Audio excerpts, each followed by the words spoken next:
하나님 말씀 마태복음 21장 18절에서 22절 말씀입니다. 같이 읽겠습니다. 이른 아침에 성으로 들어오실 때에 시장하신지라 길가에서 한 무화과 나무를 보시고 그리로 가사 잎사귀밖에 아무것도 찾지 못하시고 나무에게 이르시되 이제부터 영원토록 내가 하시니 무화과 나무가 곧 마른지라. 제자들이 보고 이상히 여겨 이르되 무화과 나무가 어찌하여 곧 말랐나이까. 예수께서 대답하여 이르시되 내가 진실로 너희에게 이르노니 만일 너희가 믿음이 있고 의심하지 아니하면 이 무화과 나무에게 된 이런 일만 할 뿐 아니라 이 산더러 들려 바다에 던질지라 하여도 될 것이요 너희가 기도할 때에 무엇이든지 믿고 구하는 것은 다 받으리라 하시니라. 아멘. 할렐루야. 하나님의 큰 은혜가 넘치기를 바랍니다. 믿음이 있고 의심치 아니하면 이라는 제목으로 같이 말씀을 나누고자 합니다. 믿음이 있고 의심치 아니하면 뭔가 될 것 같은데 그런 내용이 아니라 우리가 믿고 의심하지 않을 것은 예수님밖에 없습니다. 예수님만 바라보자는 말씀인데 같이 말씀을 통해서 우리가 잘 아는 말씀이니까 쉽게 또 이해될 것 같지만은 한 절 한 절 또 여쭤볼 테니까 그게 과연 내 상식과 맞는지 아니면 하나님 말씀이 무엇인지 잘 생각해 보시면 좋을 것 같습니다. 자, 마가복음 먼저 말씀 보겠습니다. 똑같은 말씀입니다. 이튿날 같이 읽어볼까요? 그들이 베다니에서 나왔을 때에 예수께서 시장하신지라. 13절 잎사귀 있는 한 무화과 나무를 보시고 그 나무에 무엇이 있을까 하여 가셨더니 가서 보신즉 잎사귀 외에 아무것도 없더라. 이는 무화과의 때가 아닙니다. 무화과 때가 아니다 했으니까 열매가 있습니까 없습니까? 없지요. 무화과 나무 잎만 무성하고 지금 열매가 없는데 예수님은 뭘 구하러 가셨습니까? 열매가 있는가 보러 가셨다. 그래서 14절 가보십시다. 14절 예수께서 나무에게 말씀하여 이르시되 이제부터 영원토록 사람이 내게서 열매를 따먹지 못하리라 하시니 제자들이 이를 듣더라. 아멘. 그러니까 영원토록 내가 열매를 맺지 못하리라. 무화과 나무를 저주하신 내용이 나옵니다. 아직 때가 아닌데 예수님이 하신 이 일이 보통 사람의 생각으로는 이해가 안 되는 내용입니다. 그러니까 뭘 의미하고 있느냐 우리가 살펴봐야 되는데 마태복음 21장부터는 예수님이 이제 예루살렘에 입성하시는 사건입니다. 마지막 고난 당하기 전에 한 주간의 삶을 묘사하고 있는데 예루살렘 성에 입성할 때 수많은 사람들이 자기 옷을 펴며 그 다음에 종려나무 가지를 꺾어다가 호산나 다윗의 자손이여 지금 우리를 구원하소서 많은 사람이 환영을 합니다. 그리고 이제 예수님이 성전에 들어가셨습니다. 거기에서 장사하는 사람들, 돈 바꾸는 환전상들의 상을 엎으시고 예수님께서 내 집은 기도하는 집이라 강도의 구례를 만들지 말라 이렇게 말씀하고 있습니다. 그래서 예수님의 이 행위와 오늘 이 무화과 나무 이 사건을 통해서 어떤 말씀을 하시려고 하는가. 근데 이제 중요한 것은 20절 말씀과 보니까 제자들이 마태복음 21장 20절입니다. 뭐라고 말하느냐? 제자들이 보고 어떻게 여겼다 그랬습니까? 이상히 여겼다. 이상히 여겨 이르되 무화과 나무가 어찌하여 곧 말랐나이까? 어찌하여 말랐나이까? 그러니 분명히 이 제자들의 생각에도 또 우리가 생각해도 납득이 된다 안 된다? 납득이 안 되지요. 지금 감나무 열매 있습니까 없습니까? 사과나무 열매가 있나요? 사과나무? 지금 벌써 맺혔나 사과나무가? 사과나무는 잘 모르겠고 배나무나 감나무 뭐 조그맣게 열매는 있겠죠. 먹을만한 것은 아니겠죠. 그럼 무화과 나무도 저도 상당히 좋아하는데 지금 맺힐 때가 3월달 지금 7월달이구나. 죄송합니다. 3, 4월경에 맺힙니까 안 맺힙니까? 안 맺히지요. 그렇다고 저주하면 말이 됩니까 안 됩니까? 안 된다. 그러니까 예수님의 하신 행동에는 예수님이 말하고자 하는 메시지가 들어가 있다. 이까지는 이해가 되겠죠? 그러면 예수님의 메시지를 우리가 이해를 해야지 자연 현상에 대해서 이해를 하려고 하면 잘 이해가 안 된다. 그리고 제자들은 이상하게 여겼다 그랬습니다. 그랬을 때 예수님의 대답이 무엇이었습니까? 21절 다 같이 한번 읽어봅시다. 예수께서 대답하여 이르시되 내가 진실로 너희에게 이르노니 만일 너희가 믿음이 있고 의심하지 아니하면 이 무화과 나무에게 된 이런 일만 할 뿐 아니라 이 산더러 들려 바다에 던져지라 하여도 될 것이요. 자, 이제 여기서부터 이제 우리가 많이 헷갈립니다. 왜? 이해가 안 되기 때문에. 무화과 나무가 말라지는 것도 우리가 할 수 있습니까? 없습니까? 없는데 할 것처럼 말을 하고, 또 이 산더러 들려 바다에 던져지라 하여도 말 자체가 이해가 안 되고 할 수도 없다. 그런데 될 것이요 라고 이야기하니까 우리가 생각하는 이 무화과 나무와 이 산의 의미가 뭐냐, 이걸 우리가 이제 좀 알아야 될 것 같습니다. 그래서 예수님의 하신 말씀은 우리를 향하여 하신 말씀인데, 이제 이 말씀을 가지고 이제 많은 사람들이 자 이렇게 이야기합니다. 뭐라고 이야기하느냐? 만일 너희가 뭐가 있고 믿음이 있고 뭐하지 않냐? 여러분 믿음이 있습니까? 믿음이 있다고 이야기하지만 믿음이 있다고요? 그러면 이 두 가지를 해야지. 그럼 있어요? 없어요? 없어요? 있어요? 그러니까 뭘 가지고 판단할 거냐? 믿음이 있다 없다라고 우리가 말을 하게 될 때 참 너무너무 애매하다. 참 말하기 난처하다. 이래도 이렇게 말하면 여러 사람과 대화하다 보면 마치 자기가 믿음이 있는 것처럼 그렇게 이야기할 때도 있고, 믿음이 있다고 하면서 믿음이 있느냐? 그럼 이 두 가지를 해봐라. 그러면 합니까? 안 합니까? 못하지요. 그래서 우리가 참 믿음이 겨자씨만큼만 있으면, 또 다른 복음에 가보면 이 산더러 들려 바다에 던져지라. 뭐 그래도 된다요. 근데 겨자씨만큼의 믿음이 있습니까? 믿음은 누가 주신 겁니까? 하나님이 주신 거죠. 하나님이 주신 믿음은 어떤 용도로 주셨느냐? 하나님께서 우리에게 주신 믿음은 이 두 가지를 하라고 주신 것이 아닌데, 예수님은 또 뭐라고 이야기합니까? 믿음이 있고 의심치 아니하면 이 무화과 나무, 예수님이 무화과 나무에게 어떻게 했어요? 저주하셨죠. 저주하신 것이 된 이런 일만 할 뿐 아니라 이 산더러 들려 바다에 한다 할 수 있다. 이제 이렇게 간다 이 말이에요. 그러니까 이 믿음이 하는 역할에 있어서 우리가 상당히 난처하다, 이해하기가 참 힘들다라고 했었을 때 예수님이 하신 일에 대한 배경을 먼저 알자. 그러면 답이 쉽다. 그러면 무화과 나무를 뭘 의미하느냐? 무화과 나무는 예수님이 성전에 들어갔을 때 그 성전 안에서 하나님 앞에 예배드리는 그 수많은 사람들의 그 행위를 예수님은 부정하신 거잖아요. 엎어버린 거잖아요. 다 내쫓아 버렸잖아요. 그러니까 대제사장들과 그 안에 있는 서기관들, 바리새인들이 막 분노하는 겁니다. 분노. 그래서 그런데다 아이들까지 뭐라고 떠드느냐? 호산나 다윗의 자손이여 지금 우리를 구원하소서. 아이들의 찬미 소리를 들으면서 예수님을 향해서 이 아이들이 외치는 이 소리를 듣고 대제사장들과 서기관들이, 바리새인들이 막 대노를 하는 거예요. 대노. 그럴 때 예수님이 뭐라고 이야기합니까? 이 아이들의 소리를 내가 듣는다. 그리고 이 아이들의 소리를 예수님은 뭐라고 이야기합니까? 저들의 찬미를 내가 온전케 하겠다 그래요. 그러니까 아이들의 찬미를 어디서 온전케 한다고 했느냐? 십자가에서 온전케 한다 그랬습니다.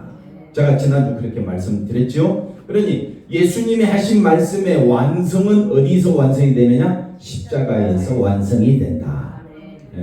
그래서 저들의 찬미가 십자가에서 완성이 된다면 이 무화과 나무가 뭘 말하느냐? 하나님 앞에 참된 예배, 안식일을 지키는 저 이스라엘 백성들이 예배를 왜 드리느냐? 왜 이스라엘 백성들이 하나님 앞에 제사를 드리느냐? 왜 성전에 모이느냐? 성전에 모이는 이유, 제사 드리는 이유, 안식일을 지키는 이유 딱 두 가지입니다. 첫 번째는 하나님을, 창조주 하나님을 기억하라.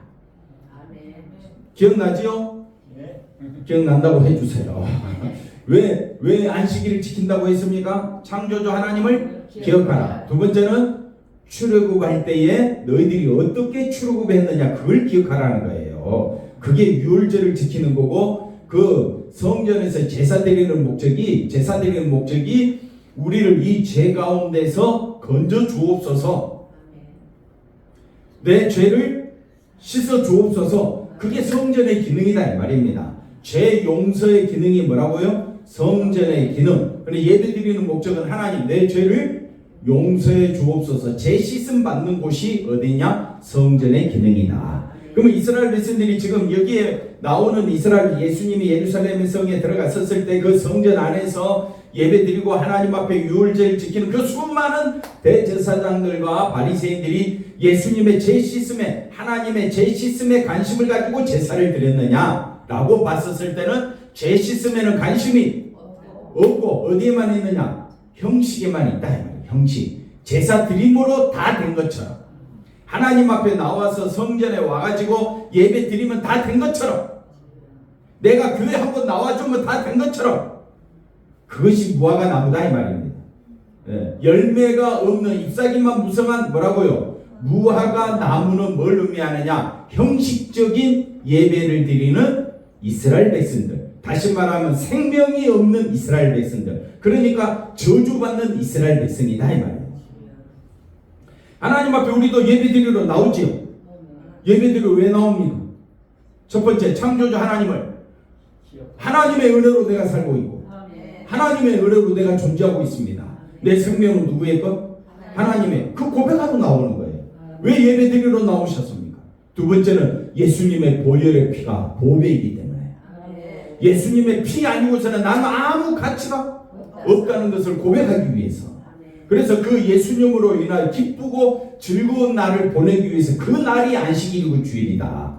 그 날이 뭐라고요? 예배드리는 날이다. 네. 그걸 기억하지 아니하고 그저 아버지 어머니의 형식의 뭡니까? 강제적인 이끌림에 의해서 나와서 예배드리면서 아우 나 예배드렸어 앉아 있으면서 예배드렸대. 그거는 이스라엘 백성들과 다를 바가 없다 이 말이에요. 지금도 수많은 사람들이 교회 왜 나오느냐? 창조주 하나님과 예수 그리스도의 피뿌림을 받기 위하여 온 것이 아니라 뭘 위해서? 자기 사업 성공, 가정 행복, 자기 건강을 위해서, 그거 부르짖기 위해서 예수님을 향해 나온다면 예수님이 아니라 다른 신을 찾아서 예배드리는 게 더 나을 수도 있습니다. 우리가 예배드리는 목적은 두 가지다. 우리가 하나님을 만나고 예수님을 믿어야 될 이유는 그 안에만 뭐가 있기 때문에, 생명이 있기 때문에 그렇다. 그 생명 되신 예수님을 가장 존귀한 분으로 여기지 않는다면 저 이스라엘 백성 무화과 나무 말라빠진, 그리고 저주받는 저 이스라엘 백성과 다를 바가 없기 때문에 이 말씀은 남의 말씀이, 남의 이야기가 아니라 내 이야기가 되는 거예요. 그러니까 이 저주받은 무화과 나무는 성전에 예수님이 들어왔더니 성전 안에서 참된 하나님을 찾고 제사를 드리면서 나는 죄인입니다, 하나님의 은혜로 내가 이 짐승에게 죄를 전가시키고 하나님이 용서해 주심으로 내가 그 안에서 살고 있습니다. 그걸 고백하는 것이 뭐라고요? 제사고 예배고 주일이다 이 말이에요. 그러면 그렇게 하지 않는 자는 예수님이 어떻게 한다고요? 싹 엎어버리고 다 내쫓아버린다 이 말이에요. 그게 저주받아 그 뿌리로부터 말라진 무화과 나무다 이 말이에요. 이해가 됐지요? 그러니까 무화과 나무는 뭘 상징한다? 왜? 참된 예배를 드리지 않는 형식적인 예배를 드리는 누구를 상징한다? 이스라엘 백성이나 우리를 상징한다. 그러면 이 말씀이 또 똑같이 반복되지요. 반복되잖아요. 그러니까 무화과 나무는 다른 말로 뭐예요? 산이라고 해요. 그래서 실제로 산을 옮기라 이 말이 아니라, 산이라는 말은 우리가 옮길 수 없는 거대한 존재잖아요. 그렇죠? 악한 세력이다 이 말입니다. 예수님을 대적하는 엄청난 세력들, 그걸 뭐라고 이야기한다? 산이라고. 그러니까 예수님을 대적했던 유대인들과 바리새인들을 산이라고 해봅시다. 무화과 나무라 해봅시다. 저주받았어요? 그 산을 바다에 던져졌어요? 바다에 던져지는 게 뭘 상징합니까?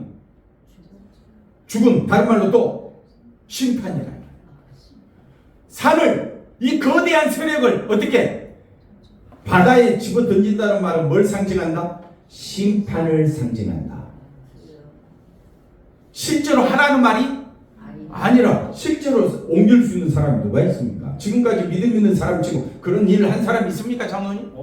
그러니까 이건 예수님이 하신 말씀을 통해서 왜 이 말씀을 하셨는가, 그 의미 속으로 들어가자. 그러면 무화과 나무나 그 다음에 여기서 말하는 산은 형식적인 예배를 드리면서 하나님을 믿는다고 하면서 하나님보다 누구를 높이는 자, 자기를 높이는 거대한 세력들. 예수님 시대 당시에는 대제사장들과 바리새인들과 그 수많은 사람들이 예수님을 배척하는 세력들, 결국 그들에 의해서 예수님은 어떻게 됐습니까? 십자가에 죽게 됐죠. 근데 여기서 이 말씀하시는 심판은 세상에서 이루어질 심판이 아니다. 그래서 말씀이 어려운 거예요. 세상에서 실제로 너희도 할 것이요 될 것이요 그랬으면 지금 우리가 야 저 사람 죄송합니다 변사님 왜 그쪽으로 손이 가지? 손가락을 참 가리키기가 그렇네. 누구를 향해서 가리키면 실제로 드러나야 사람이 겁을 먹고 실제로 드러나야 믿는 자의 권세가 대단하다라는 것을 말해줄 수 있는데 예수님은 실제로 행했습니까? 안 했습니까? 안 했지. 안 하고 어떻게 저들에 의해서 죽임당했지. 오히려 예수님이 죽임당했죠. 그러니까 예수님의 말의 권세가 이 땅에서 이루어지는 것이 아니라 하늘나라 심판에서 저들은 영원한 어디로 예수님을 믿지 아니하면 결국 어디로 떨어지게 된다? 영원한 지옥불에 떨어지는 그 심판을 말하기 때문에 세상 사람들은 이해한다, 이해 못한다, 이해 못합니다. 요한복음 1장 저 뒤에 있는데 요한복음 1장 12절에 가보십시다. 뭐라고 이야기하느냐? 영접하는 자, 곧 그 이름을 믿는 자들에게는 뭐가 된다고요? 하나님의 자녀가 되는 뭘 주셨다? 권세 받았지요. 장로님 권세 받았잖아요. 권세 누가 알아줍니까? 그렇지. 세상 사람들은 눈꼽만치도 알아주지도 않아. 장로님 권세 가졌다고 옆에 사람이 지나가면 길을 비춰줍니까? 내가 하나님의 자녀니까 내가 너를 심판하리라. 그럼 사람들이 두려워합니까? 하나님의 자녀가 되는 뭘 얻었다고요? 권세를 얻긴 얻었는데 세상은 알아준다, 알아주지 않아. 세상의 권세, 힘, 능력은 뭐라 그랬습니까? 돈입니다. 그런데 하나님의 자녀가 되는 권세를 받았으니까 우리는 뭐 받은 자예요? 권세 받은 자잖아요. 자녀로서 권세를 어떻게 행하느냐면 예수님이 심판하실 때 우리도 그 자리에서 심판하는 자리에 있게 되는 것이 뭐라고요? 권세다. 심판받지 아니하고 지옥불에 둘째 사망에 해당되지 아니하고 우리도 영생 얻어서 예수님과 그래서 접붙임바 되고 예수님과 연합한 자고 한 몸이 되고 동일한 자가 되고 지체가 되어서 우리도 심판하는 자리에서 서 있는 그 자체가 뭐라고요? 하나님의 자녀이기 때문에 누리는 뭐라고요? 권세다. 하나님의 자녀가 되었으니까 내가 생명 얻은 자가 되었잖아요. 이건 놀라운 권세잖아요. 근데 세상 사람은 알아준다, 알아주지 않아. 눈꼽만 치도 알아주지 않습니다. 무시한다. 그래서 서기관들과 바리새인들이 대제사장이 얼마나 예수님을 무시했습니다. 로마 군인들이 세상이 얼마나 예수님을 무시했습니다. 그와 마찬가지로 우리의 권세, 우리의 능력은 누구만 바라보기 때문에 예수님만 바라보는 것 때문에 세상에서는 알아준다, 알아주지 않아요. 근데 세상에서 알아주기 원해서 세상에서 인정받기 위해서 발버둥치기 위해서 나타나는 게 뭐냐? 성전을 크게 짓는 거예요. 교회당을 크게 짓는. 사람이 많이 모이면 뭐가 생겨? 힘이 생겨. 그걸로 누구를 자랑하게 돼? 자기를 자랑하게 되고 교회 건물을 자랑하게 되고 우리 예수 믿는 사람도 세상에서 대단하다 이걸 자꾸 자랑하면 자랑할수록 누가 멀어진다? 예수님의 권세하고는 멀어지게 되는 겁니다. 그래서 기도하라는 거예요. 왜 갑자기 뒤에 기도가 나오느냐? 믿고 의심치 않 예수님만 바라보고 믿고 기도하라. 예수님만이 우리에게 뭘 주신다? 생명 주신다.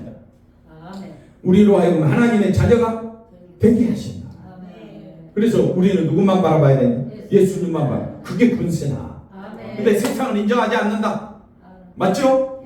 세상은 눈꽃만치도 권사님 인정합니까? 뭐가 있어야 사람들이 나를 우러러보고 나를 존경할까요? 돈이 없으니까 제가 지금 너무너무 무시당하고 있잖아요. 제가 얼마나 무시당하는지 속에서 두통이 터질까요? 안 터질까요? 어떻게 그렇게 잘 아세요? 그런 사람도 많이 당해보셨구나.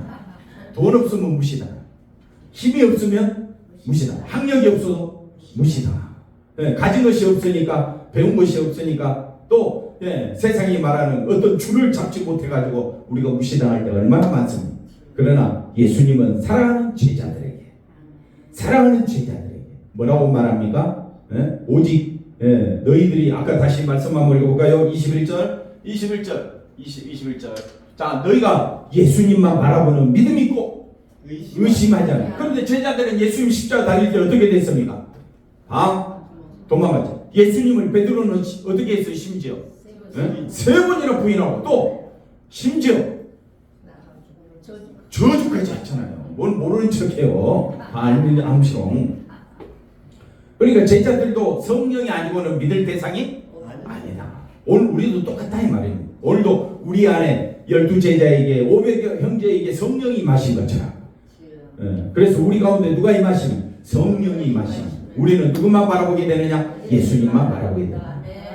예수님만 바라보게 되고 예수님이 나의 보배요, 나의 힘이요, 나의 능력임을 고백하게 될 줄로 믿습니다. 그래서 이 무화과 잘 보십시오. 이제 예수님이 하신 말씀이 이 무화과 나무에게 된 이런 일만 할 뿐 아니라, 그러니까 무화과 나무에게 예수님이 하신 일이 뭐였어요?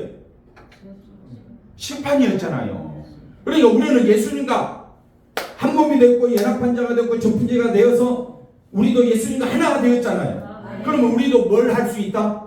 심판하는 권세가 있다. 그게 말의 권세다. 심판하는 무슨 권세? 말의 권세. 그래서 예수 믿지 아니하면 당신에게 저주가 있고 예수 안에는 뭐가 있다? 생명이 있다. 이게 심판하는 말의 권세다. 말의 권세가 뭡니까? 예수님만 나는 바라보겠다. 너희들은 세상을 의지하고 여러분은 여러분의 것을 의지하지만 나는 오직 누구만 의지하겠다? 생명 대신 예수님만 의지하겠다. 이 말이 무화과 나무를 향하여 뭐라고요? 영원토록 열매를 맺지 못하겠다. 이 말과 똑같다 이 말이에요. 이해가 됐죠? 실제로 무화과 나무 보고 뭐라고요? 야, 너 앞으로 영원히 열매 맺지 마! 그런 의미가 아니라 이 무화과 나무가 된 것처럼 나는 예수 안에서 생명을 얻었는데 너는 예수 믿지 않으면 생명을 못 얻네. 그게 뭐라고요? 이 제가 하는 말 속에 뭐가 있다고요? 심판하는 권세, 말에 힘이 있다. 이해가 되겠죠? 그러니까 이 산 좀 더 설명해 볼까요? 물론 이스라엘 백성을 가리키지만은 좀 더 설명해 보면 스가랴 한번 가볼까요? 스가랴서 한번 가보십시다. 스가랴서 4장 6절 말씀 중간중간 건너뛰어서 다 말 속에 설명되어 있으니까, 자, 스가랴서에 뭐라고 말하느냐? 이제 포로 귀환돼 가지고 수르바벨과 대제사장 여호수아가 성전을 짓게 됩니다. 근데 처음에 지었던 솔로몬의 그 예루살렘 성전과 비교도 안 될 만큼 초라해. 초라하지만은 누가 역사하신다고요? 하나님이 역사하신다. 그런데 그 초라한 성전도 짓기 싫어가지고 백성들이 야, 지금 먹을 것도 없고 우리 집도 없는데 무슨 성전부터 짓느냐? 그러니까 하나님께서 지금 스가랴를 통해서 말씀해 줍니다. 그가 내게 대답하여 이르되 여호와께서 수르바벨에게 총독, 쉽게 말하면 왕입니다. 이스라엘 왕 수르바벨에게 하신 말씀이 이러하니라. 만군의 여호와께서 말씀하시되 이는 뭐로? 힘으로, 인간의 힘으로 되지 아니하고 인간의 능력으로 되지 아니한 성전을 짓겠다. 인간의 힘으로. 너희들이 지금 성전 짓는다고 지금 이거 짓느냐 마느냐 지었더니 별로 뭐 큰 성전도 아니야. 금으로 된 것도 아니야. 그러니까 성전 볼 때 가슴이 미어지는 거야. 근데 하나님은 오직 하나님의 영으로 지어지는 성전, 예수님을 의미합니다. 누구를? 예수님이 성전 그 자체잖아. 그러니까 우리도 예수 안에서 성전 되어져서, 성전 되어지는 우리는 누구만 바라보자? 예수님. 이건 오직 누구로 되어진다? 성령으로 되어진다. 그래서 7절 읽어봅시다. 그 7절. 큰 산아, 성전을 짓는데 방해하는 존재를 뭐라고 한다고요? 산. 큰 산. 거대한 산. 도저히 인간의 힘으로는 이걸 드러내지 못할 산. 그래서 내가 무엇이냐? 하나님께서는 뭐라고 이야기합니까? 수르바벨 앞에서 성전을 짓고 있는 총독, 다시 말하면 고레스 왕이 이 수르바벨을 향해서 너는 이스라엘 총독이 되라. 다른 말로 왕이 되라. 그래서 그 앞에서 성전을 짓고 있는 수르바벨 앞에서 평지가 되어지면 큰 산이 바다에 던져지는 것이다. 산이 없어졌어. 하나님의 성전을 짓는 방해물들이 없어졌어. 평지가 된 거야. 그래서 그가 머릿돌을, 수르바벨이 성전을 짓는 머릿돌을 놓을 때, 머릿돌 되신 분이 누굽니까? 사도행전 4장 11절 12절 말씀 보니까 성전의 머릿돌은 예수님이다. 그래서 내놓을 때 우리가 외치기를 뭐라고 이야기합니까? 예수님으로 인하여 지어지는 거룩한 성전, 그건 하나님의 은총이다. 하나님의 은총이다. 그에게 뭐가 있을지어다? 은총이 있을지어다. 하나님의 은혜로 오신 분이 누구냐? 예수님입니다. 그러니 우리가 이제 이 말씀 생각하면서 예수님이 하신 저 무화과 나무 그 다음에 산을 향하여 저주하시는 그 내용은 예수님의 성전 되심과 예수님 앞으로 나아오고자 하는 그 하나님 받으신 그 예배를 거부하는 세력들, 그는 반드시 이 세상에서 심판받는 것이 아니라 하나님의 때에, 예수님 재림하실 때 그때서야 뭐가 이루어지니까? 심판이 이루어지니까 우리는 그걸 생각하면서 지금 당장 일어나면 얼마나 좋겠어요. 제가 심판하는 권세가 있다면 제 말 안 들으면 어떡해요? 다 쪼개고 부숴버리고 없애버리겠는데 내가 말한다고 됩니까? 안 됩니까? 안 되죠. 이거는 제가 하는 일이 아니라 누가 하는 일이다? 예수님이 하신 일이다. 근데 우리가 어디 안에 있기 때문에? 예수 안에 있기 때문에. 언제 되어질 일이다? 예수님 재림하실 때 이루어질 일이다. 우리는 그 날을 바라보고 날마다 내가 어떤 존재다? 나는 생명 가진 존재다. 나는 예수님과 함께 왕노릇하는 존재다. 나는 내 입에 뭐가 있다? 심판하는 권세가 있다. 내 입의 말에는 능력의 말이 있다. 그래서 그 다음 22절 보십시다. 22절 너희가 다 같이 한번 읽어볼까요? 너희가 기도할 때에 무엇이든지 믿고 구하는 것은 다 받으리라. 그러니까 우리가 이 말씀과 연관해서 생각해보니까 우리가 뭘 놓고 기도해야 되겠습니까? 심판주 되시는 예수님께 기도할 게 뭐가 있겠습니까? 제가 전하는 말이 생명의 말씀이 되게 해 주옵소서. 우리 가족을 살리는 말이 생명의 말이 되게 해 주옵소서. 우리 가족을 위해 기도해야 되지 않겠습니까? 심판하시는 분은 누구니까? 예수님이니까. 그 예수님을 믿고 구하는 것은 심판대 앞에서 우리 사랑하는 가족이, 사랑하는 내 형제들이 하나님 앞에 바로 설 수 있도록 예수님만 온전히 의지할 수 있도록 그게 우리 기도 제목이 돼야 되지 않겠습니까?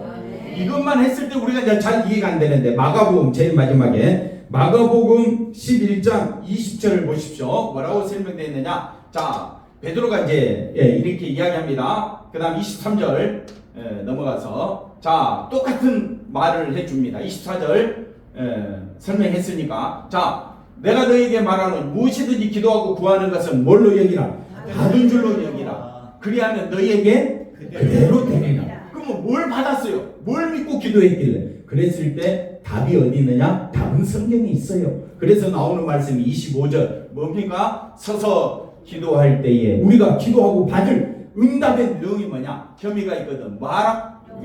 내가 십자가 은혜로 내가 용서받은 것을 기억한다면, 내가 주님의 사랑으로 내가 심판대에서 벗어나 용서받은 자로 예수님과 한 몸이 됐고 연합한 자가 되었으며 우리도 남을 마할 줄 알아야 된다. 용서할 줄 알자. 이게 우리의 기도 제목이 돼야 된다. 우리 입에서는 비난이 쏟아져, 험악한 말이 막 나오고 자기 감정이 섞인 말이 막 나오고, 그럴 때마다 먼저 생각하십시오. 내가 예수님의 용서로 큰 은혜 받은 자다. 심판을 면한 자다. 근데 저 사람 입에서 저는 악랄한 말이 나오는 거 보니까 내가 뭐 해야 되겠다? 나도 같이 따라가지 말고 기도하라 이 말이에요. 기도하라. 기도하고 내게서 뭐가 나오도록, 용서가 나오도록, 그게 우리 기도 제목이 돼야 된다 이 말이에요. 그래서 너희 허물을 사하여 주시리라. 기도하겠습니다. 하나님 감사합니다. 예수님만 높이며 예수님만 의지하며 살아가는 저희들의 삶이 되게 도와주옵소서.